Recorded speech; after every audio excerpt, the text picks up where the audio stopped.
Captain Jake Martinez stood on the bridge of the USS Voyager, watching the stars through the main screen. The deep space mission had been quiet for weeks.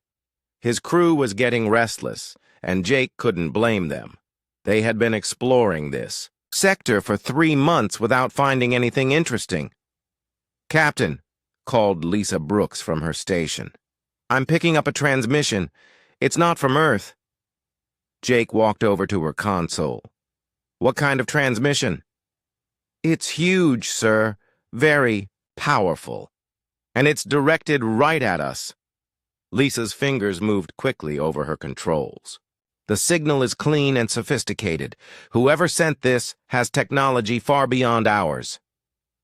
Jake felt his stomach tighten. First contact with aliens was something every captain hoped for and feared at the same time. "Put it on screen." The main display flickered and changed. A tall figure appeared before them. The creature stood at least 7 feet high, with skin that looked like blue crystal. Its eyes were large and completely black. When it spoke, its voice was cold and smooth. "I am Ambassador Veltar of the Zephyrian Empire. We speak to the humans. Of the vessel Voyager." Jake stepped forward. "This is Captain Martinez. How do you know our ship's name?" The alien's mouth curved into what might have been a smile, but it looked cruel. "We know many things about your species, Captain.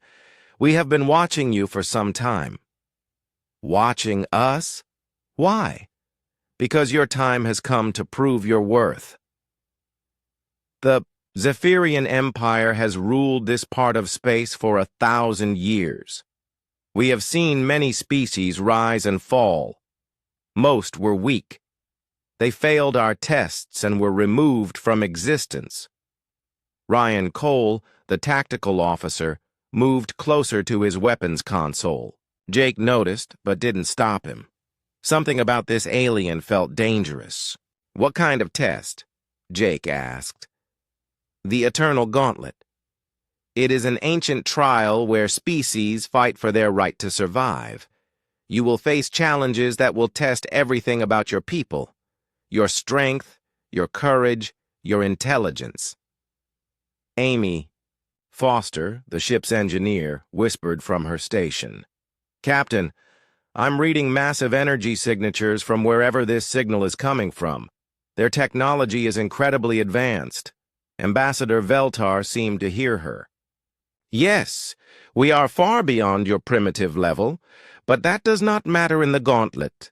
There, all species are equal before the trial." "And if we refuse?" Jake asked, though he already suspected the answer. "Then your species will be eliminated. Every human world will be destroyed. Your civilization will end." The alien said this as casually as discussing the weather. Lisa Brooks turned in her chair. "Captain, I'm detecting multiple ships around us. They just appeared out of nowhere." Jake looked at the tactical display. Dozens of alien vessels surrounded the Voyager. Each one was 3 times larger than his ship and bristling with weapons. "You have no choice in this matter," Veltar continued. "But do not despair. The gauntlet has been completed successfully before. If your species is worthy, you will survive and join the greater galactic community. If not, well, the universe will be better without you." "How many species have passed this test?" Jake asked. "Few. Most are too weak or too stupid. But perhaps humans will surprise us. You do seem to have some interesting qualities." "What kind of qualities?" "You fight amongst yourselves constantly. Your history is filled with wars and conflict. This could be useful in the gauntlet." Jake felt anger rising in his chest. "You think our wars make us barbaric?" "Not barbaric. Experienced. The gauntlet requires those who know how to fight and survive. Many peaceful species have entered the arena and died within minutes." "Arena?" "The Nexus Arena, a great station where the trials take place. You will bring your best warriors and strategists. Choose carefully, as the fate of every human depends on their performance. Ryan Cole spoke up. How many can we bring? 50 individuals. No more. They must represent your species' finest qualities. Amy Foster was studying her readings. Captain, the energy signatures from their ships are incredible. Their weapons could destroy us instantly. Ambassador Veltar nodded. Your engineer is correct. Resistance is impossible. You will accept the challenge because you have no alternative. Jake clenched his fists. He hated being forced into anything, but the alien was right. The Zephyrians could destroy Earth before any human ship could even respond. When does this trial begin? You have one of your weeks to prepare. Choose your champions and gather them at these coordinates. A string of numbers appeared on the main screen. Fail to appear, and your homeworld dies first.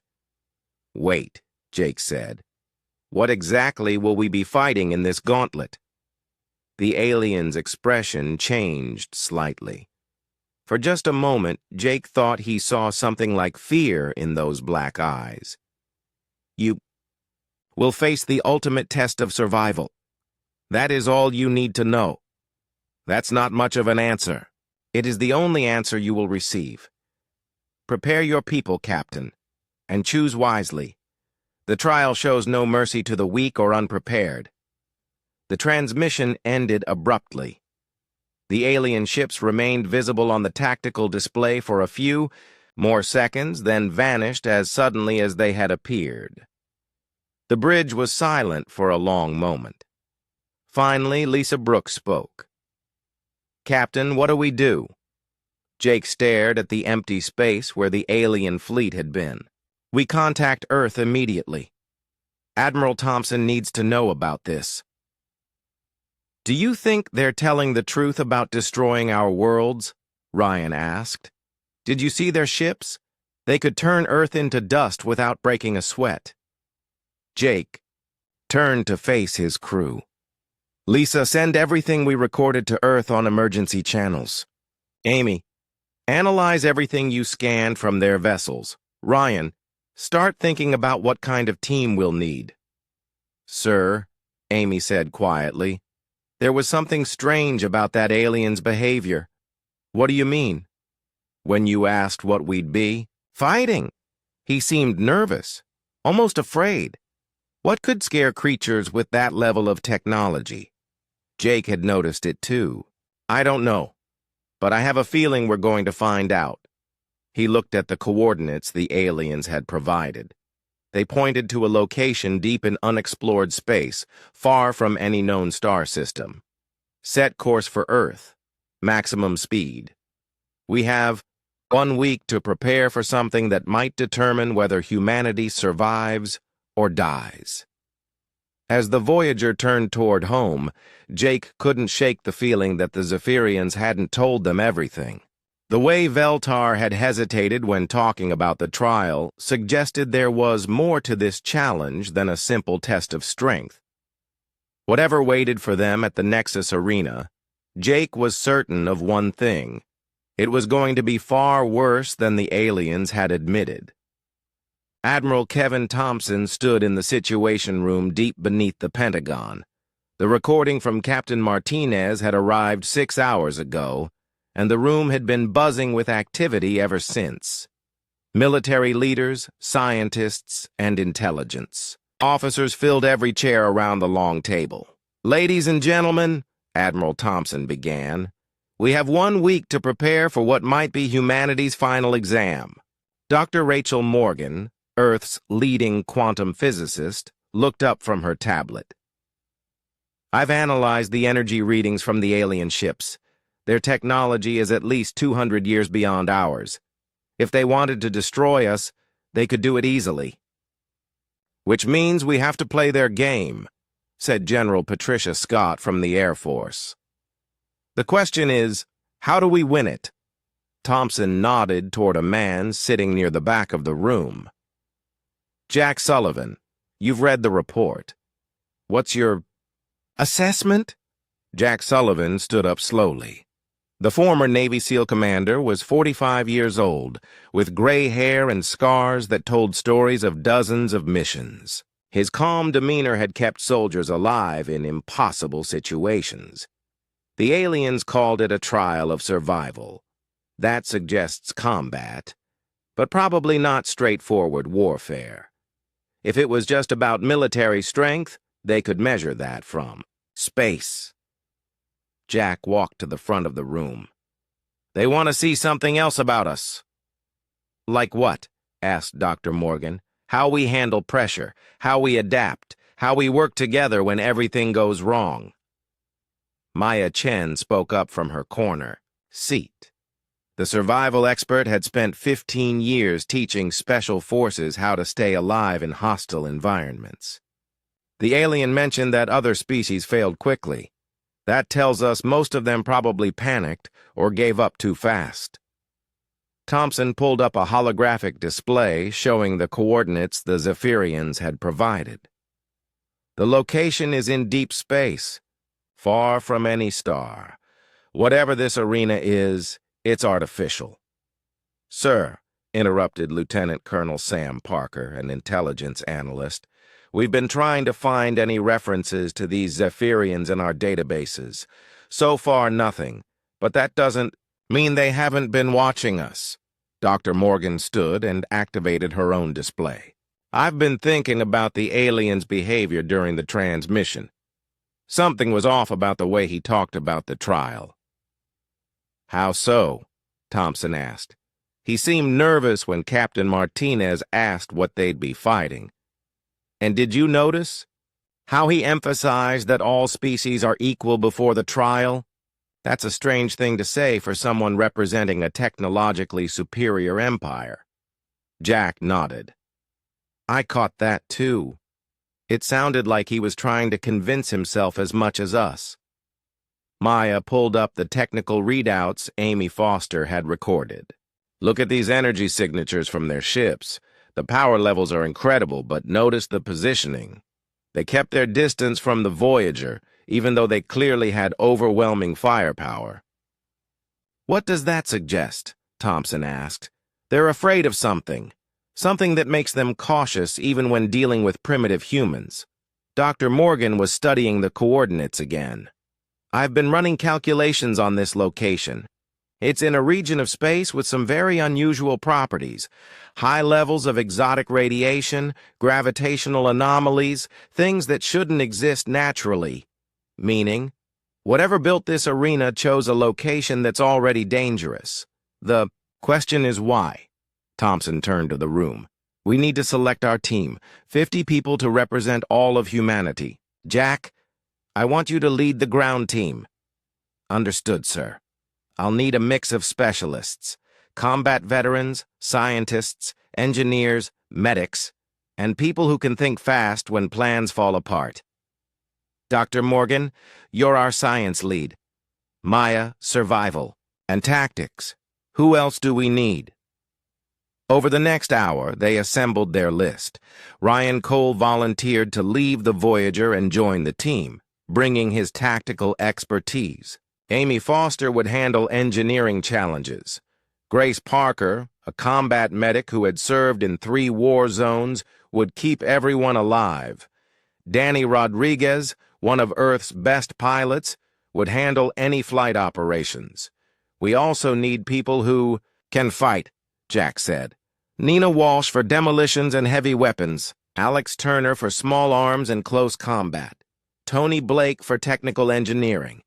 As they worked through the selections, Dr. Morgan continued analyzing the data from the alien encounter.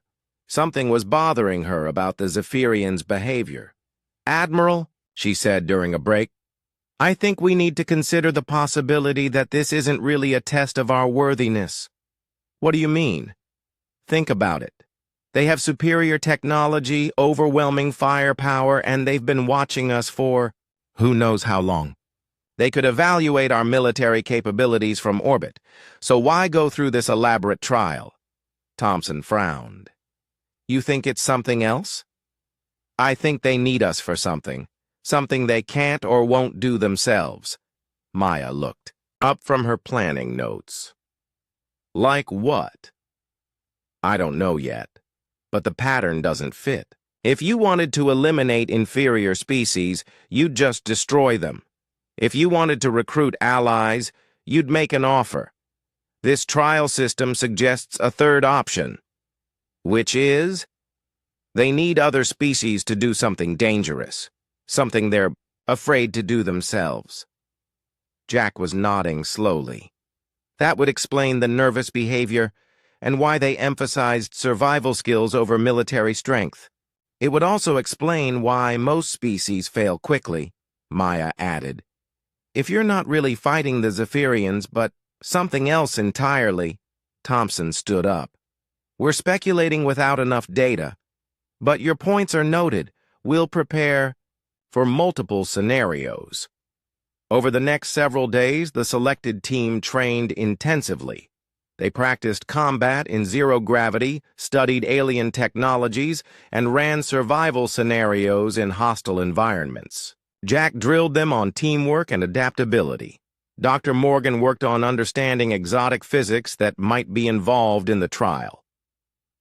3 days before departure, Maya made a discovery while reviewing intelligence reports. Admiral, I found something interesting. We've been looking through historical records for any mention of the Zephyrians. We didn't find them, but we found something else. She activated a display showing a timeline of mysterious disappearances. Over the past 50 years, we've detected 17 civilizations through radio signals or other methods. Advanced species, with clear signs of technology and organization. And 12 of them have gone silent. Complete radio silence, as if they just vanished overnight. Dr. Morgan studied the data. The timing is irregular, but there's a pattern. Each disappearance happens after the previous civilization has been quiet for about 5 to 10 years. As if something moves from one target to another, Jack said grimly. Exactly. And if you look at the locations, they form a rough spiral pattern, moving through this part of the galaxy. Thompson felt a chill. Toward Earth. We're not the first species to face this trial, Maya concluded. And based on the evidence, we're probably not facing the Zephyrians at all. Dr. Morgan was running new calculations. If this pattern holds, and if the Zephyrians are really just intermediaries, then whatever we're actually going to fight has been destroying civilizations for decades. But why use other species? Why not handle it themselves? Because they can't, Jack said simply. Whatever this thing is, it's something the Zephyrians can't defeat. So they feed other species to it, hoping someone will eventually succeed. Or hoping it stays distracted long enough for them to find a better solution, Maya added. Thompson looked at his team. This changes our approach. We're not just fighting for recognition or acceptance. We're fighting something that has already killed billions of intelligent beings. Yes, sir. But it also gives us an advantage.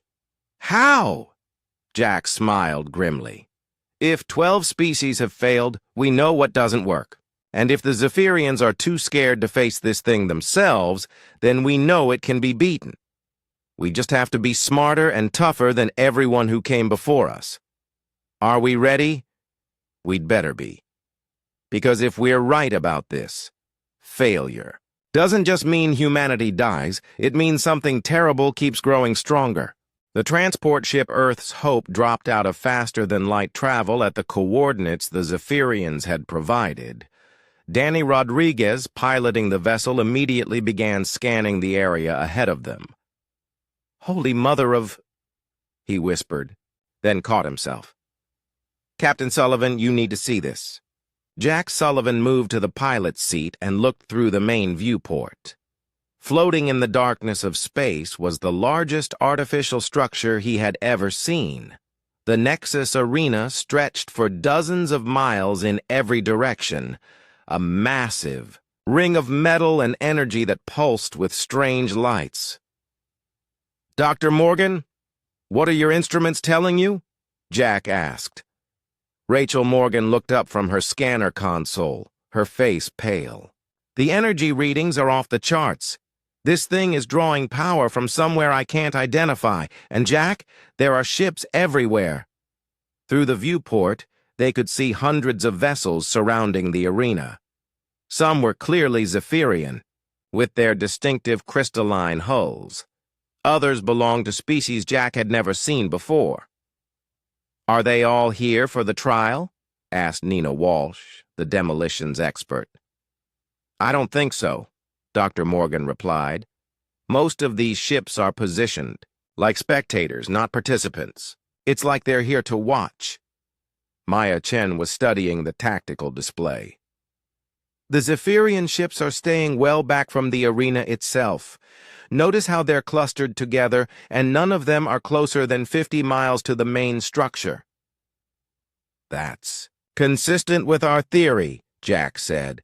"They're afraid of whatever's in there." A communication signal reached their ship. Ambassador Veltar's image appeared on their main screen, but something was different about the alien. He seemed more tense than during their first meeting. "Human vessel, you will dock at Bay 7 Alpha. Do not deviate from the assigned approach route." "Understood," Jack replied. "Ambassador, can you tell us more about what we'll be facing?" "You will learn everything you need to know during the orientation. Do not ask questions about the trial itself. Such knowledge is forbidden until the proper time." The transmission ended abruptly. Danny guided their ship toward the docking bay, following the route exactly as instructed. As they got closer to the arena, the scale became even more impressive. The structure was clearly ancient, but maintained by technology far beyond human understanding. "Look at those symbols," Amy Foster said, pointing to markings carved into the arena's outer hull. "They're not Zephyrian. This thing is old, really old." "How old?" Jack asked. "Based on the metal composition and radiation patterns, I'd guess thousands of years. Maybe tens of thousands." They docked without incident, and Jack led his team through the airlock into the arena proper. The interior was just as impressive as the exterior. Vast corridors stretched in every direction, lit by a soft blue glow that seemed to come from the walls themselves. A group of Zephyrian guards met them at the airlock. Their leader, a tall alien with more elaborate armor than... The others gestured for them to follow. "I am Commander Zethkar. You will come with us for registration and orientation." As they walked through the corridors, Jack's team got their first look at other alien species. Some were humanoid, others completely different from anything on Earth. All of them seemed nervous or afraid. "Commander," Dr. Morgan said, "how many species are participating in this trial?" "You are the only participants this cycle. The others are observers." "Observers of what?" Zethkar didn't answer. They were led to a large chamber where dozens of aliens stood watching. The room fell silent. As the humans entered, Jack could feel the weight of their stares. Ambassador Veltar stood on a raised platform at the front of the room. "Welcome, humans, to the Nexus Arena. You stand where countless species have stood before you." "How many of those species survived?" Jack asked. "That is not important. What matters is your performance in the trial ahead." Grace Parker, the combat medic, stepped forward. "We have a right to know what we're facing. Our people deserve that." "Much." Veltar's expression darkened. "You deserve nothing except the chance to prove your worth. That chance will come soon enough."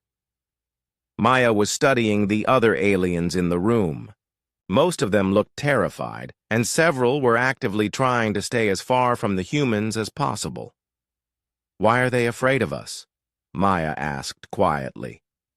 Tony Blake, one of their engineers, had been scanning the room with a small device. "Jack, I'm picking up some weird energy signatures from below us. Something big is down there." "How big?" "Massive. And it's moving." Veltar gestured toward a large screen that descended from the ceiling. "The trial will begin in 6 of your hours. You will have that time to prepare yourselves in the quarters we have provided."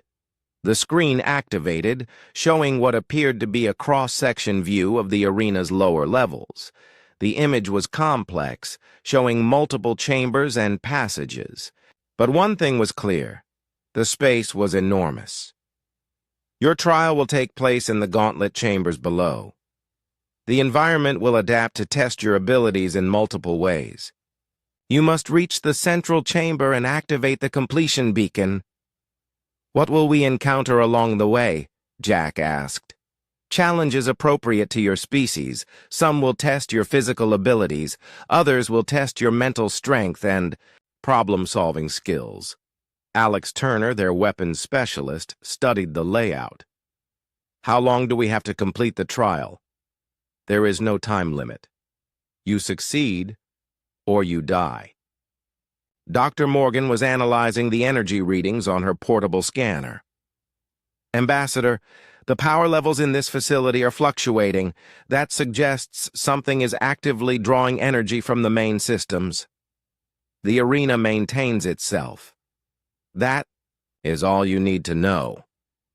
Ryan Cole, who had been quiet during most of the orientation, suddenly spoke up. "What happened to the species that came before us?" The room became even more silent. Several of the observing aliens looked away. "They were found wanting," Veltar said finally. "That's not an answer. Where are they now?" "They are no longer relevant." Jack could see that they weren't going to get direct answers. "Very well, show us to our quarters." They were led to a section of the arena that had clearly been designed for visiting species. The accommodations were comfortable, with sleeping areas, food preparation facilities, and equipment storage. Once they were alone, Jack gathered his team in the center of their main room. "Impressions?" he asked quietly. "They're scared," Maya said immediately. "All of them.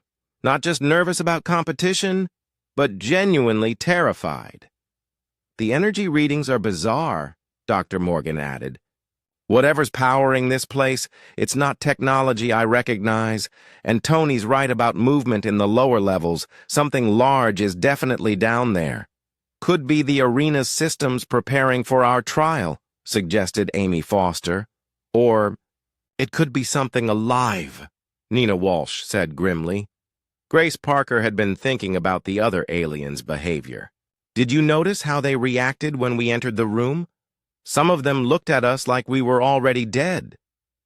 "Or like we were about to become something they were afraid of," Ryan added. Jack nodded. "Keep your equipment ready and stay alert.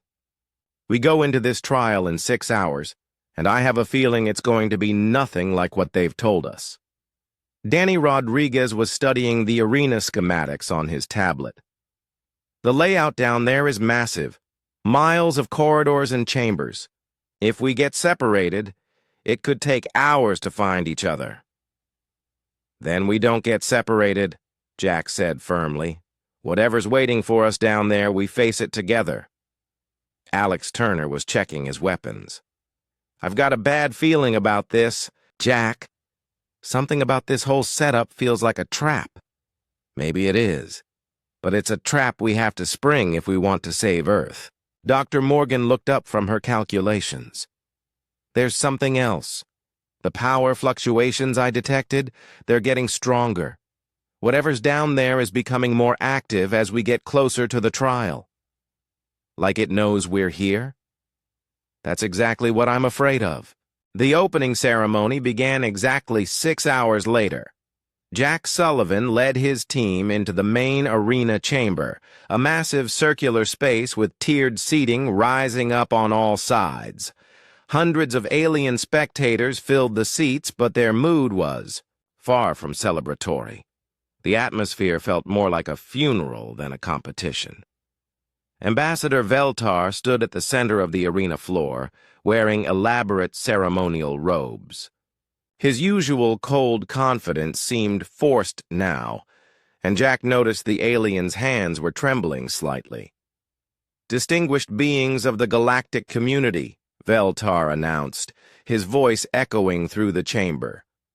"Today we witness another species face the ultimate test. The humans will enter the gauntlet and prove whether they deserve to join the greater cosmos, or whether they should be forgotten like so many before them." Dr. Morgan was scanning the chamber with her instruments. "Jack," she whispered urgently, "the energy readings are spiking. Something massive is powering up below us." Maya Chen was watching the Zephyrian guards positioned around the arena. "Notice how they're all near the exits, and look at their positions. They're not watching us. They're watching the floor." Before Jack could respond, the floor in the center of the arena began to change. Large sections slid apart with a grinding sound that seemed to come from deep within the station. A dark opening appeared, easily 50 feet across. "Behold," Veltar announced, but his voice cracked slightly, "the entrance to the gauntlet chambers, where you will face the true test of survival." "What exactly will we be facing down there?" Jack demanded. Veltar's expression shifted, and for the first time since they'd met him, the alien looked genuinely afraid. "You will face the Guardians of the Void." A murmur of terror ran through the alien spectators. Several of them stood up and began moving toward the exits. "Guardians of the Void?" Dr. Morgan asked. "What are they?" Veltar hesitated, then seemed to make a decision. "They are ancient beings that exist between dimensions.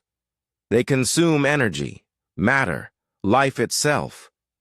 They have been imprisoned here for millennia, but they must be fed."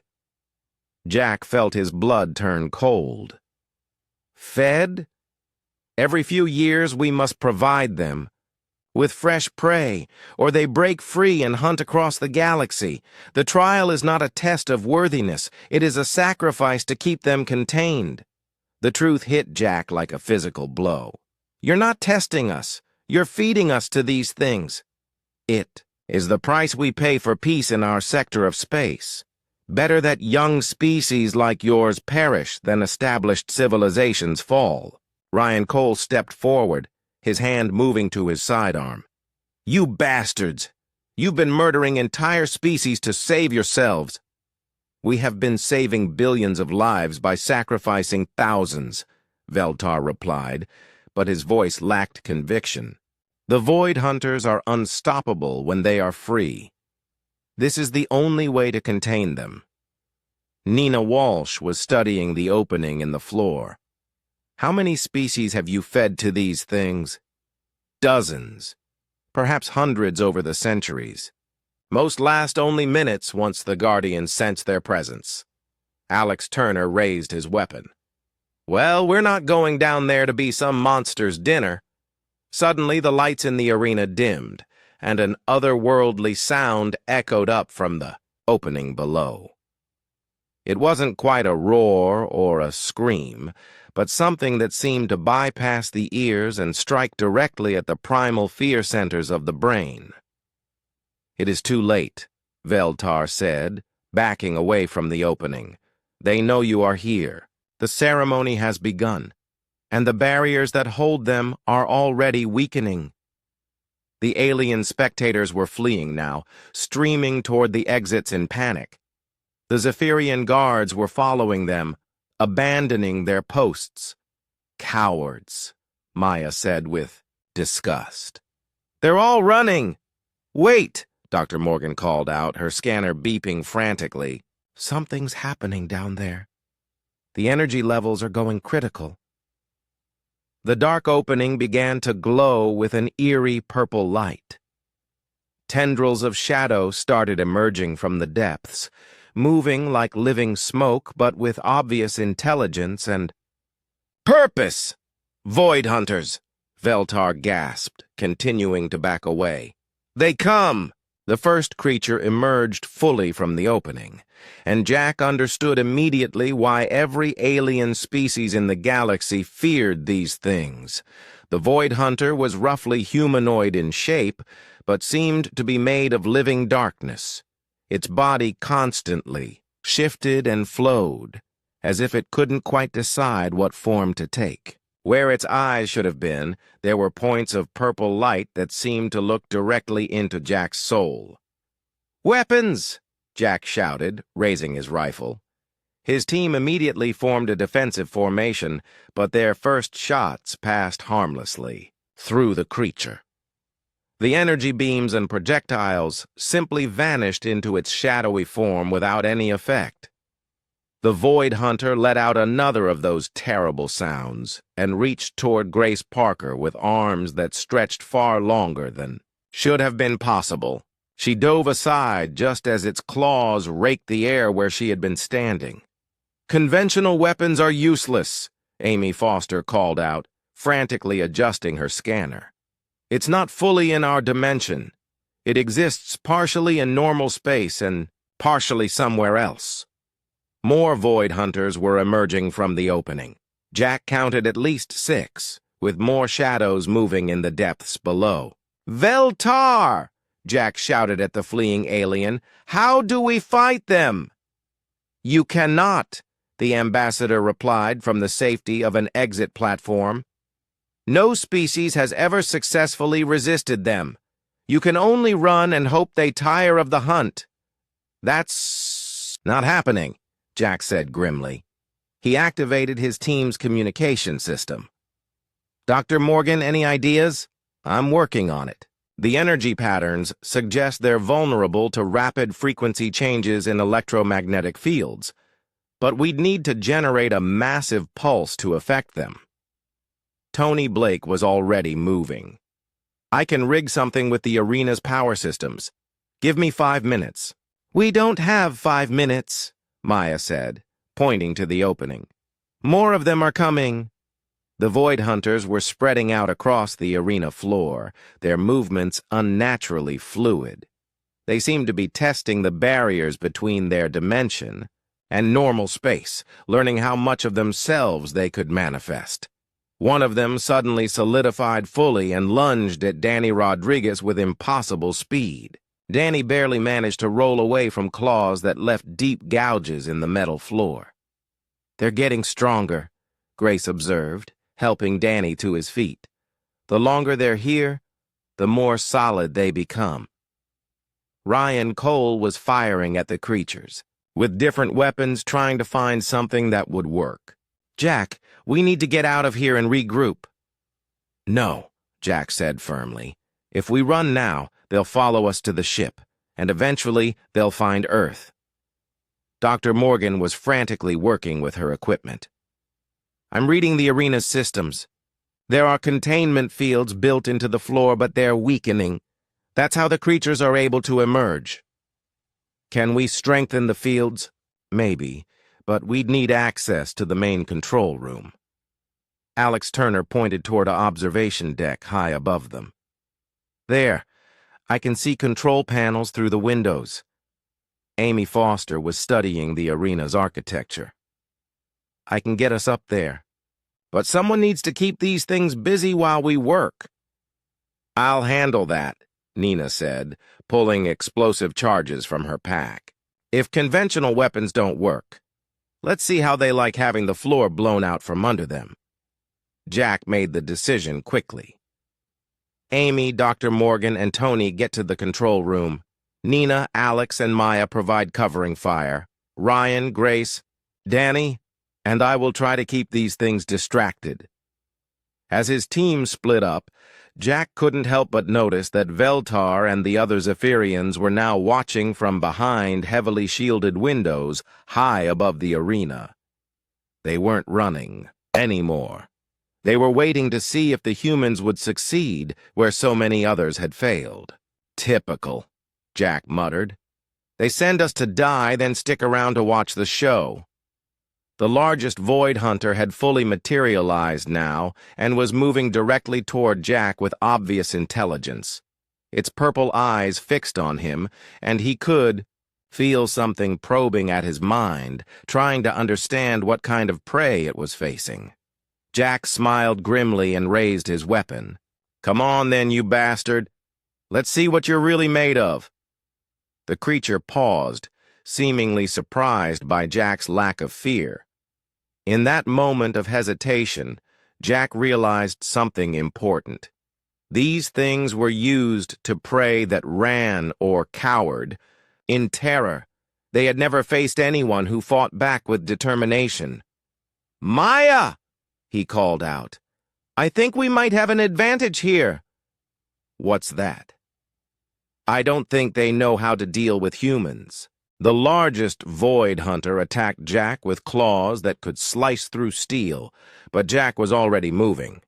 Years of combat experience had taught him to trust his instincts, and every instinct he had was screaming that these creatures were used to easy prey. He rolled under the creature's strike and came up behind it, using the arena's curved wall for leverage. The void hunter spun around with inhuman speed, but Jack was already somewhere else.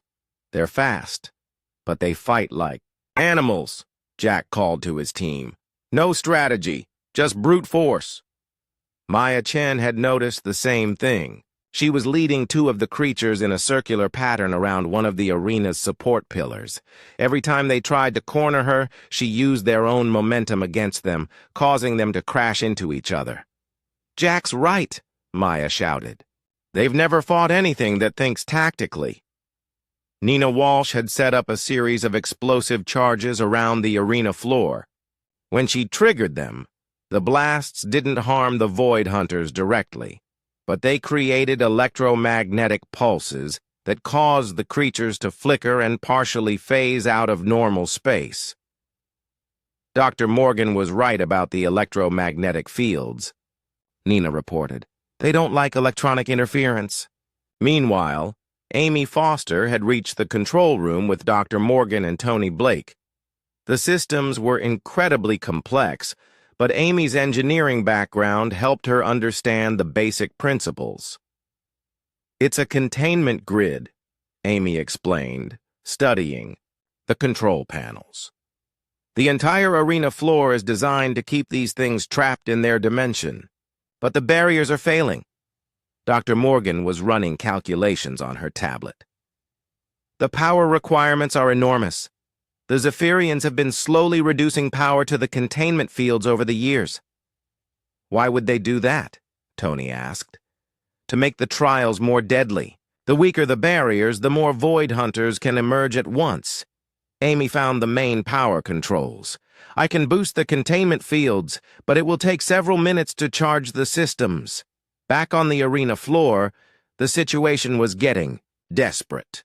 More void hunters had emerged, and they were learning to coordinate their attacks.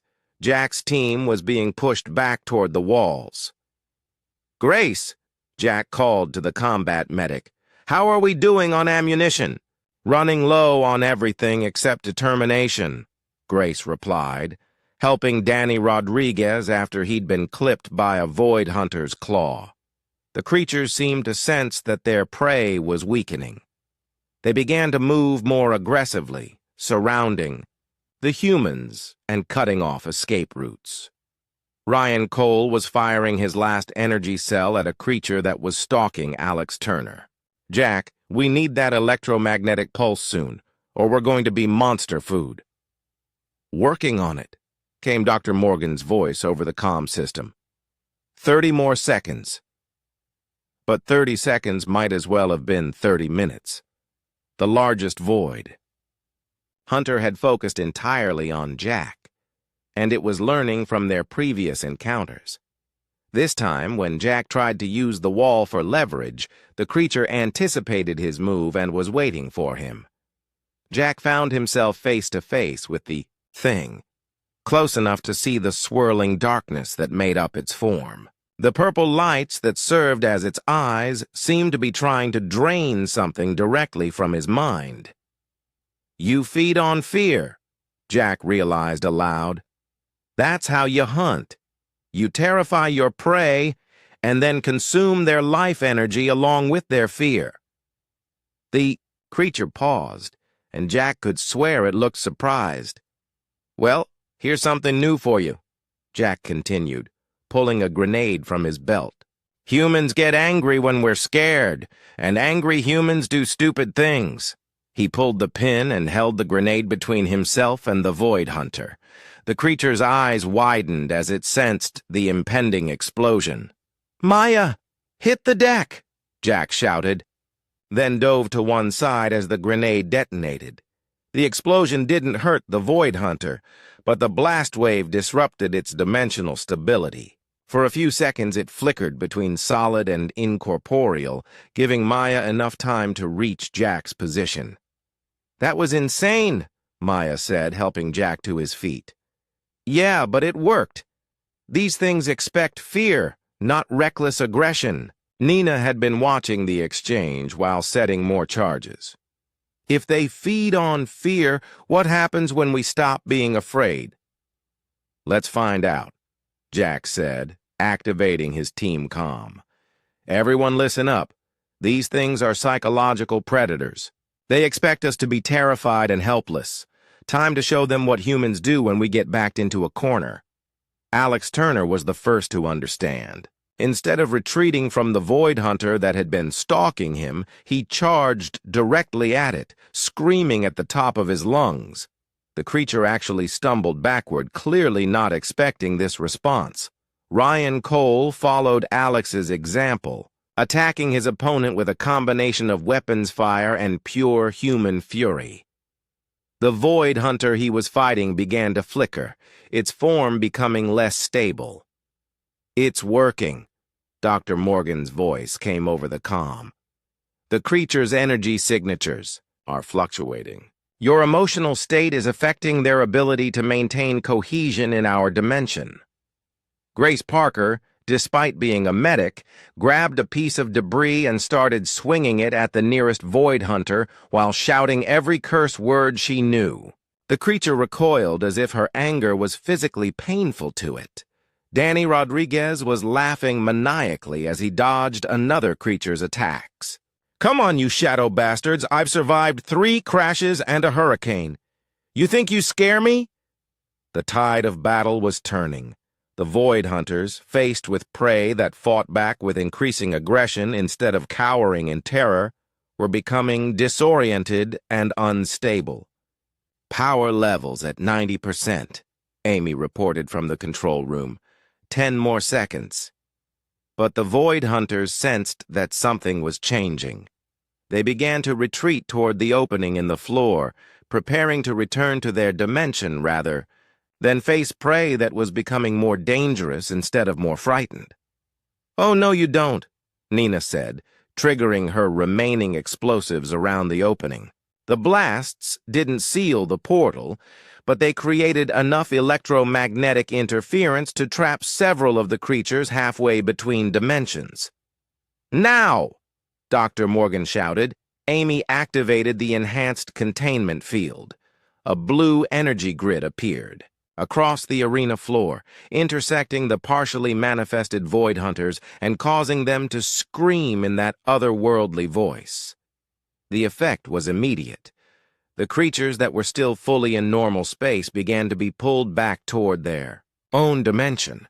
The ones caught in the energy grid were trapped, unable to retreat but also unable to fully manifest. Holy shit, Tony Blake said from the control room. The containment field is actually pushing them back. Jack and his team regrouped in the center of the arena, watching as the Void Hunters were slowly forced back through the opening. The last creature to retreat was the large one that had been focusing on Jack. It stared at him with those purple eyes for a long moment before being pulled into the darkness. System stable, Amy reported. The containment field is holding at maximum power. Jack looked around at his team. They were battered, exhausted, and running on adrenaline, but they were alive. More importantly, they had done something that apparently no other species had ever accomplished. They had fought the Void Hunters to a standstill. "Is everyone okay?" Grace asked, immediately switching back to medic mode. "Define okay," Danny said, but he was grinning. "We just fought interdimensional monsters and won." From the observation windows high above, Jack could see the Zephyrians staring down at them in shock. Ambassador Veltar's mouth was hanging open. "I don't think they expected this outcome," Maya observed. "No," Jack agreed. "I don't think anyone has ever fought back before." Dr. Morgan's voice came over the comm, excited. "Jack, you need to see these readings. The Void Hunter's energy signatures changed completely when you started fighting aggressively. It's like they couldn't process the concept of prey that becomes more dangerous when threatened." "Makes sense," Jack replied. "Every other species probably tried to run or hide. Humans are the first ones crazy enough to get angry and fight back." Ryan Cole was checking his weapons. "So what happens now? Do we leave or do we finish this?" Jack looked at the sealed opening where the Void Hunters had retreated. "We finish it. These things have been terrorizing the galaxy for centuries. It's time someone put a stop to it." Nina was already pulling more explosives from her pack. "I like the sound of that." "But first," Jack said, activating his comm to broadcast to the entire arena, "we're going to have a conversation with Ambassador Veltar about exactly how many species he's murdered in the name of keeping his people safe." Jack Sullivan stood in the center of the arena, looking up at the observation windows where the Zephyrians were watching in stunned silence. The containment field hummed with power around them, keeping the Void Hunters trapped in their dimensional prison below. "Amy, how long will this enhanced containment field hold?" Jack asked through his comm. "Indefinitely, as long as we maintain power levels," came the reply from the control room. "But Jack, I'm reading something else. The field isn't just containing them anymore. It's actually weakening their dimensional anchor point." Dr. Morgan's excited voice joined the conversation. "The electromagnetic interference is disrupting their ability to exist between dimensions. If we increase the field strength enough, we might be able to force them completely back to their own reality." "And seal the passage permanently?" "It's possible. But we'd need to boost power levels beyond what the station was designed for." Jack smiled grimly. "Tony, think you can overload some systems safely? Give me 20 minutes and I can make this place light up like Christmas." Maya Chen had been watching the Zephyrians above them. "Jack, we've got company coming." A group of Zephyrian guards was entering the arena through one of the side passages. They moved carefully, their weapons drawn but not directly aimed at the humans. Commander Zethkar led the group, but his usual arrogance was gone. He looked at the sealed opening in the arena floor, then at Jack's team, with something approaching respect. "How?" was all he said. "How what?" Jack replied. "How did you survive? How did you drive them back? No species has ever managed to fight the Void Hunter successfully." "Maybe no other species was angry enough," Maya said. "Turns out fear-based. Predators don't handle rage very well." Ryan Cole stepped forward, his weapon ready. "Where's your ambassador? We need to have a conversation about his feeding innocent species to those things." "Ambassador Veltar has departed the station," Zethkar said carefully. "Departed?" Dr. Morgan asked from her calm position. "You mean he ran away?" The ambassador felt his presence was no longer required once the trial concluded. Nina Walsh laughed harshly. "Concluded? We're just getting started." Alex Turner was studying the Zephyrian guards. "You're scared of us now, aren't you? All this time you thought humans would be easy prey, and now you don't know what to do." Zethkar didn't deny it. "Your species is unexpected. The Void Hunters have never retreated from prey before. We're not prey, Jack said firmly, and we're done playing your games. What do you intend to do? End this. No more sacrificing species to keep those things happy. We're going to seal that portal permanently. Impossible.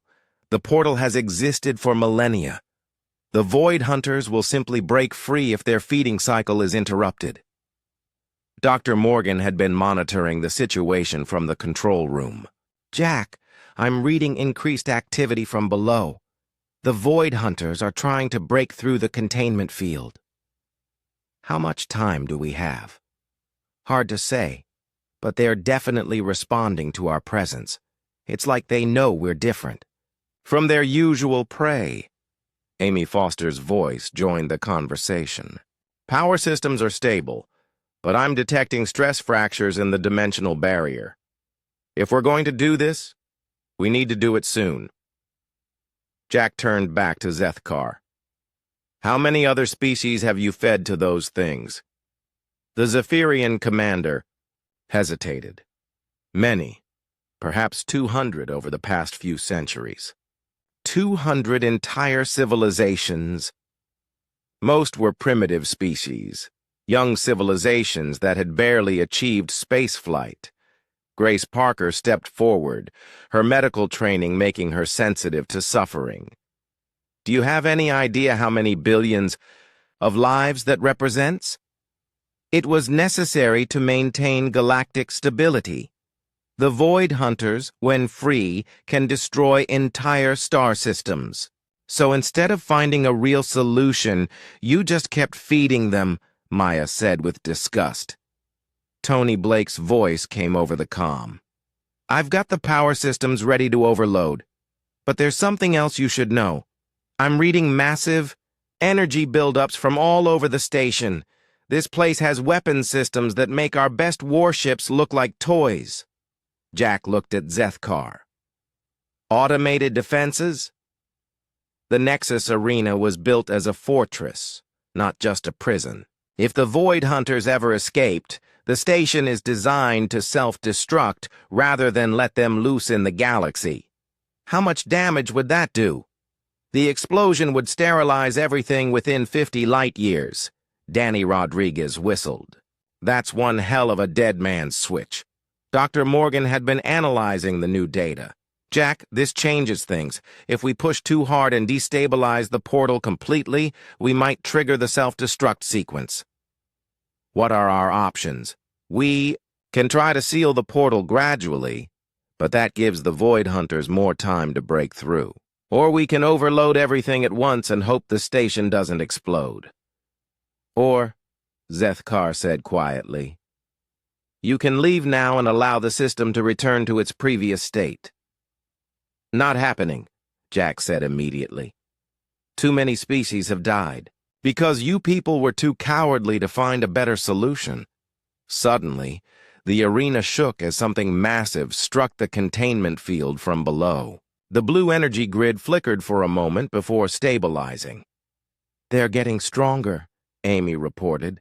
The Void Hunters are feeding off the dimensional instability we've created. Tony, how long until you can implement the overload? 5 minutes, but Jack, I need everyone out of the arena first. If this goes wrong, the energy backlash will fry anything within a mile of the portal. Zethkar stepped forward. If you are determined to proceed, there is something you should know. The Void Hunters are not just random predators. They are the scouts for something much worse. What do you mean? In their dimension, there are others. Larger, more intelligent, more dangerous. The ones you fought today are like insects compared. To what waits beyond? Dr. Morgan's voice came over the comm, urgent now. Jack, I'm reading massive dimensional distortions from the portal. Whatever's down there is calling for help. Maya was studying the tactical display on her tablet. The other alien ships around the station are pulling back. They know something's about to happen. All the more reason to end this now, Jack decided. Tony, begin the overload sequence. Everyone else, Get to the ship." "What about them?" Ryan asked, indicating the Zephyrian guards. Zethkar spoke up. "We will remain. If you fail, someone must be here to trigger the self-destruct manually.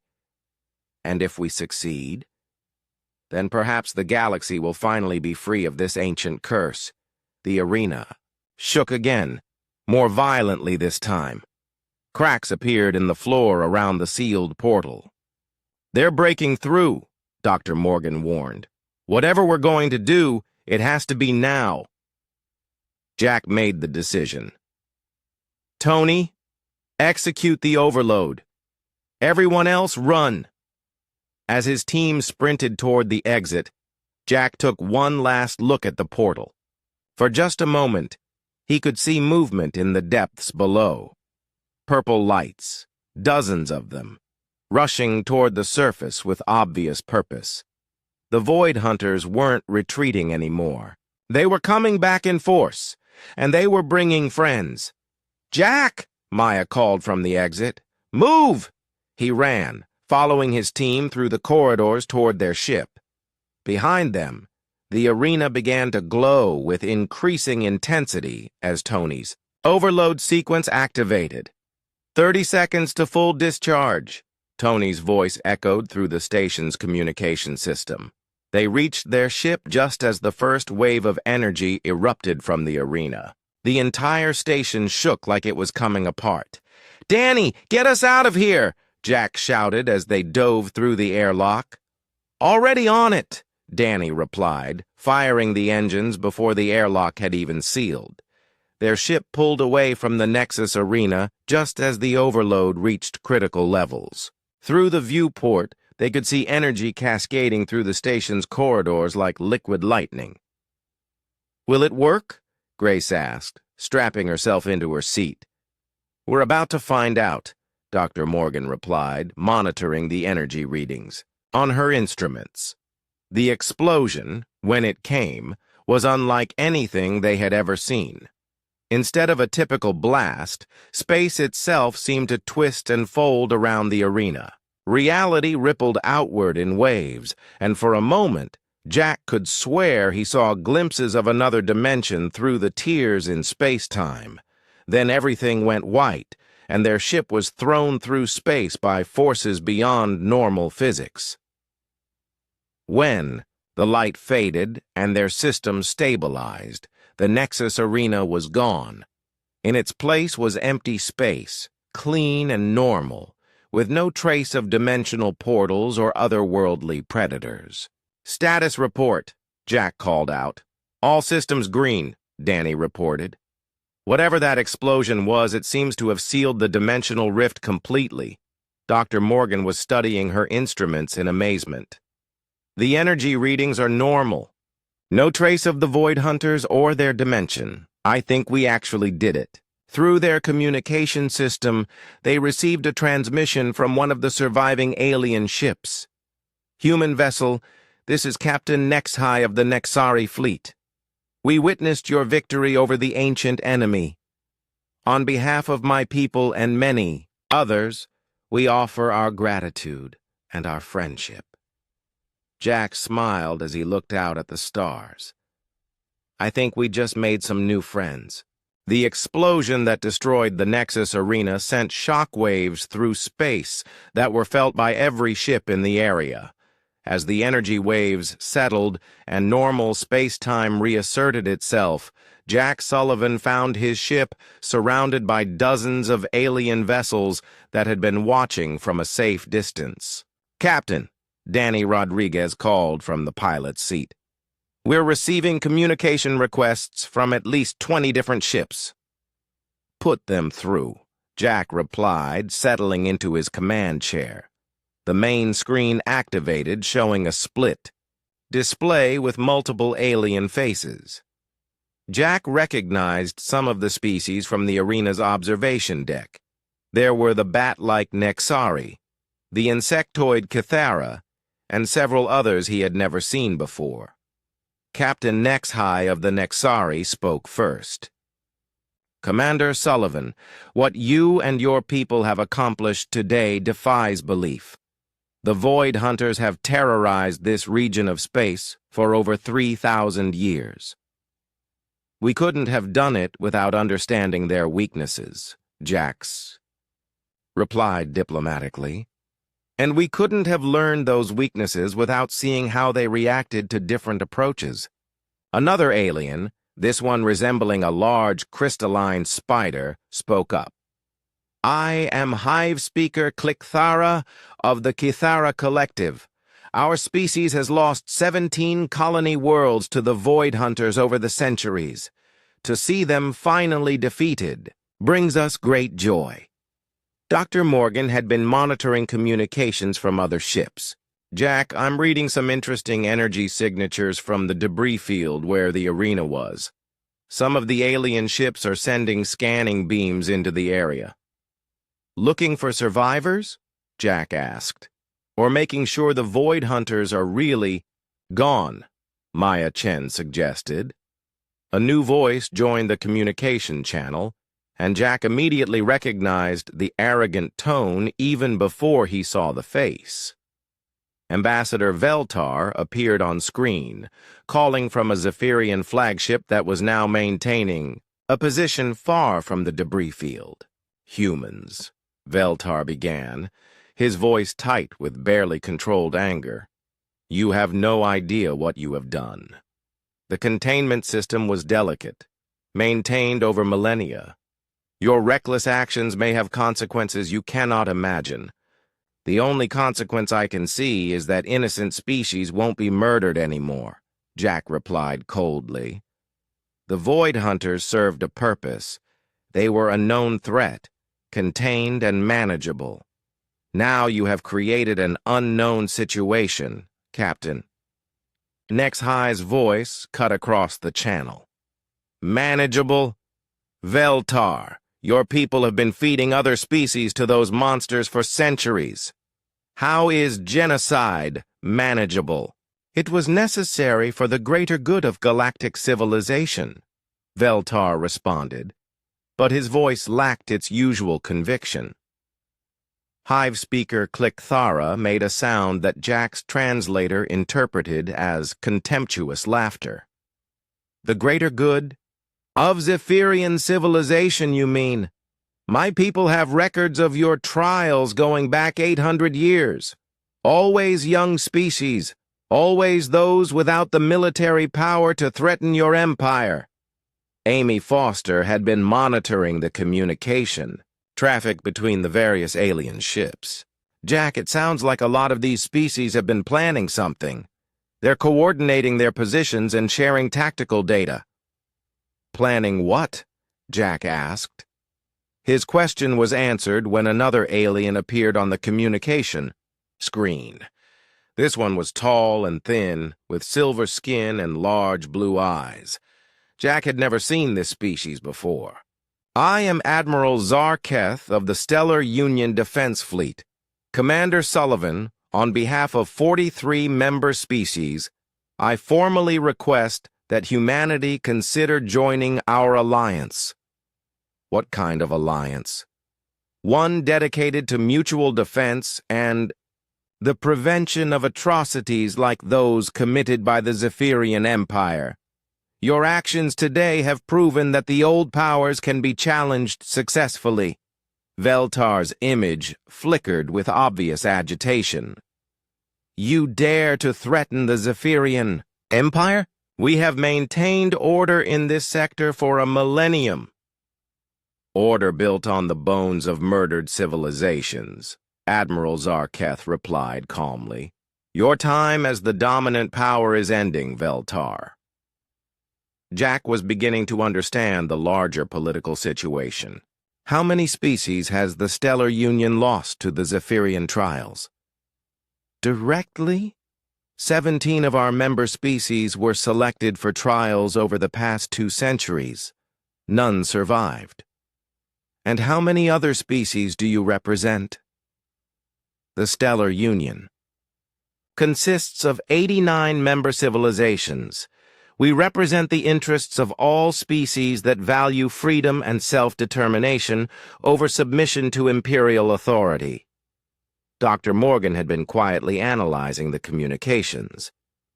Jack, I'm detecting weapon signatures from multiple ships. Both sides are armed and ready for conflict.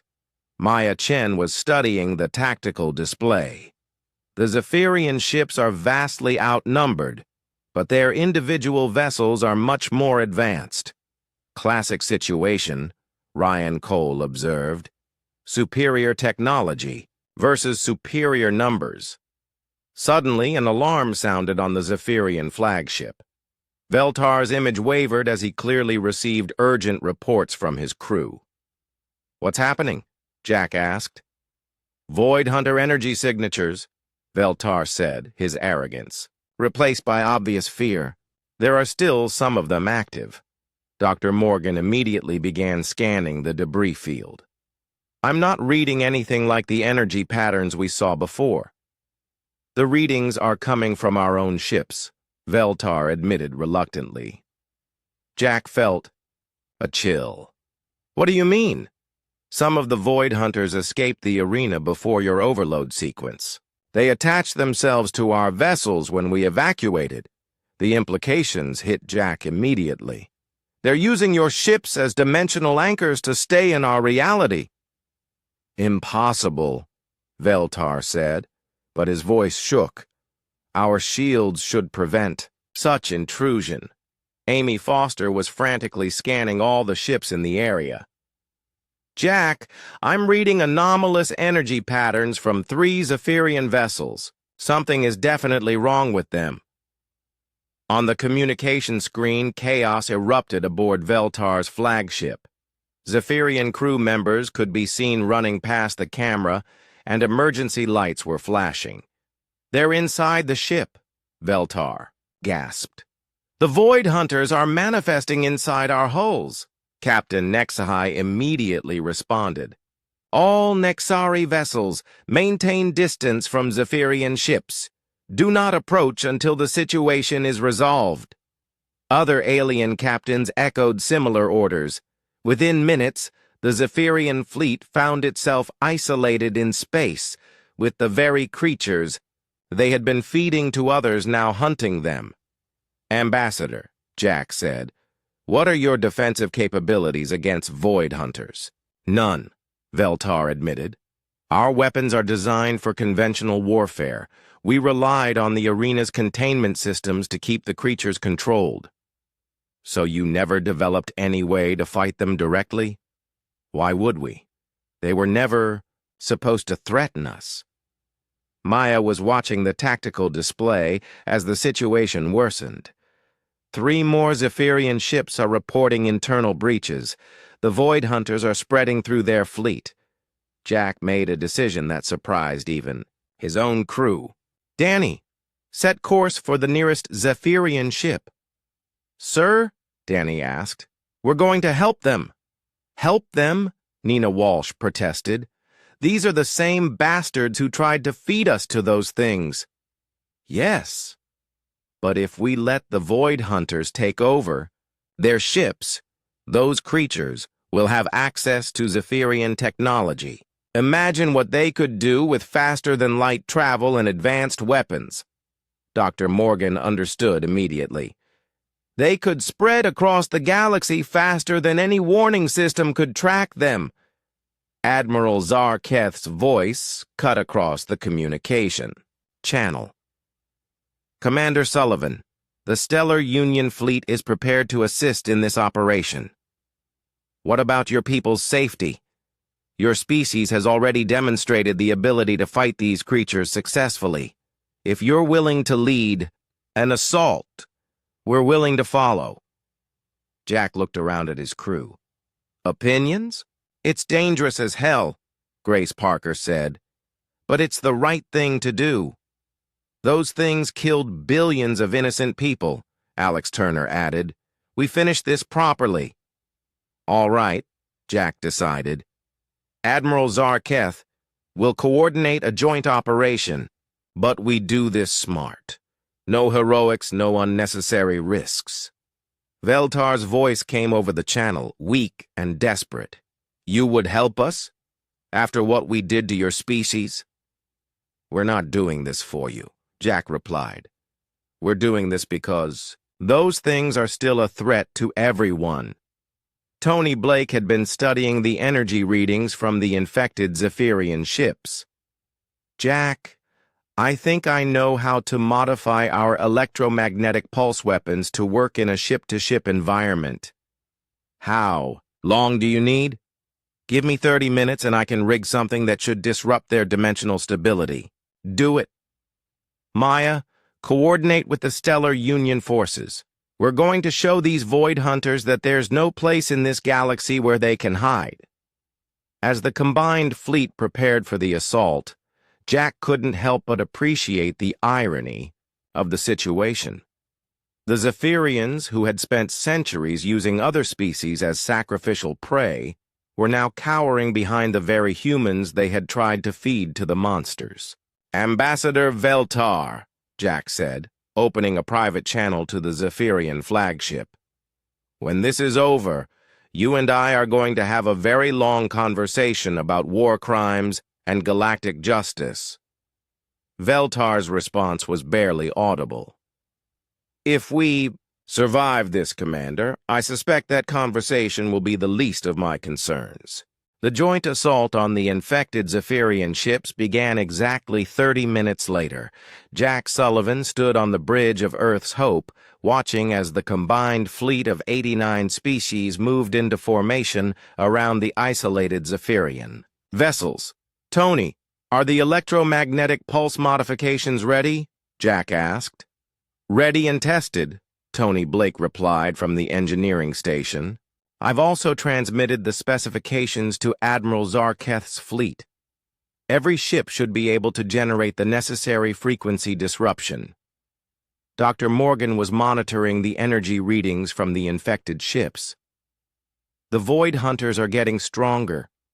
They're using the Zephyrian technology to anchor themselves more firmly in our dimension. Then we hit them before they finish the process, Jack decided. Danny, take us in close to the flagship. As Earth's Hope approached Veltar's vessel, Jack could see the damage the Void Hunters were causing. Dark tendrils of shadow were spreading across the hull like some kind of infection, and the ship's lights flickered erratically. Ambassador Veltar, can you hear me? Jack called over the communication channel. The response was weak and filled with static. Commander, they're everywhere. Our crew is some kind of possession. We're coming to get you out of there. Can you make it to an escape pod? Negative.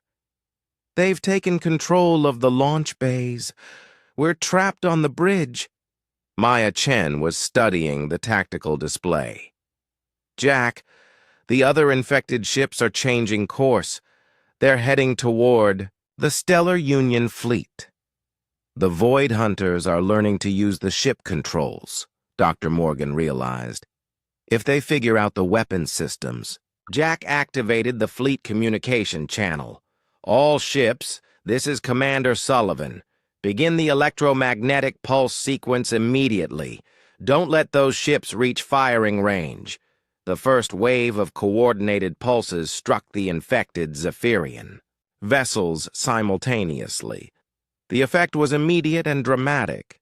The shadow tendrils covering the hulls began to writhe and flicker, and the ship's erratic movements became even more chaotic. It's working, Amy Foster reported. The dimensional anchors are destabilizing. But the Void Hunters weren't giving up easily. Through the viewport, Jack could see purple lights moving frantically inside the Zephyrian ships as the creatures tried to maintain their hold on normal space. Second wave, Jack ordered. The pulse barrage intensified, and now Jack could see the Void Hunters being forced out of the ships entirely. They emerged through the hulls like smoke, their forms becoming less and less solid as they lost their dimensional stability. Captain Nexhigh's voice came over the channel. "Commander, the creatures are attempting to transfer to other vessels. Several of them are heading toward my ship." "Nina, are you ready with those modified explosive charges?" Jack asked.